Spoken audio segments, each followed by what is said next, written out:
We continue our reading of God's Dream for You, The Chosen, a morning devotional by author Dwight K. Nelson. Today's reading, August 27. No greater prophet born of a woman.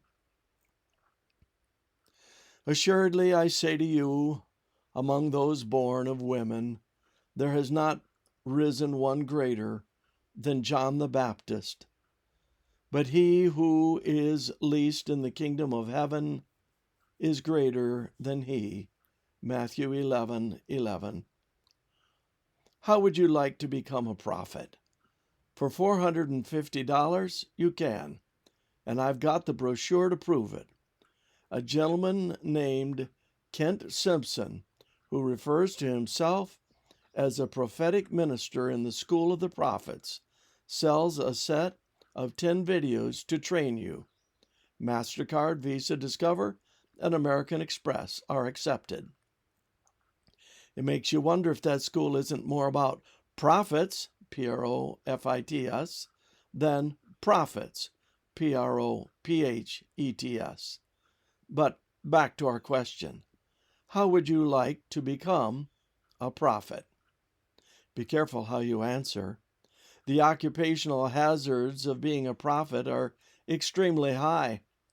The track record is abysmally discouraging, and many of their retirement plans paid out through martyrdom.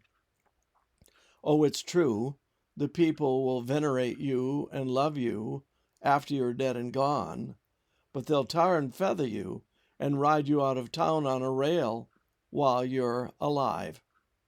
So why on earth would any prophet choose to be a prophet of God? They didn't, of course.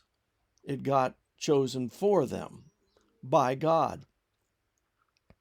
And it's a tough challenge to argue with him, as Jonah quickly discovered. You can run, but you can't hide. Why? For the gift and the calling of God are irrevocable. Romans 11:29. But irrevocable notwithstanding, exercising your gifts and calling doesn't mean you're impervious to discouragement and depression. Exhibit A. Depressed Elijah, who finally begged God to take his life and let him die. So miserable a failure he felt himself. Exhibit B.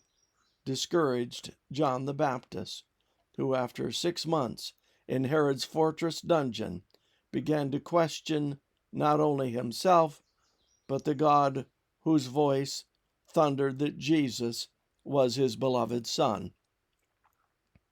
And how did Jesus respond that sunny afternoon when the also discouraged disciples of John showed up at one of his public rallies and point blank queried, "Are you the Messiah, or aren't you?" He quietly replied, "Go tell John what you've seen here today." And then, turning to the crowd, Jesus paid the discouraged prophet the most sweeping compliment ever given to any mortal. Of all who have been born, there is no one greater than John. The world will never bow and call great those who've been called to prepare for the Messiah's advent, but Jesus' compliment is stunningly clear. Heaven reserves its highest accolades for those whose success is measured not by applause, but rather by faithfulness. Good news for the least in the kingdom. This concludes our reading today of God's Dream for You, The Chosen.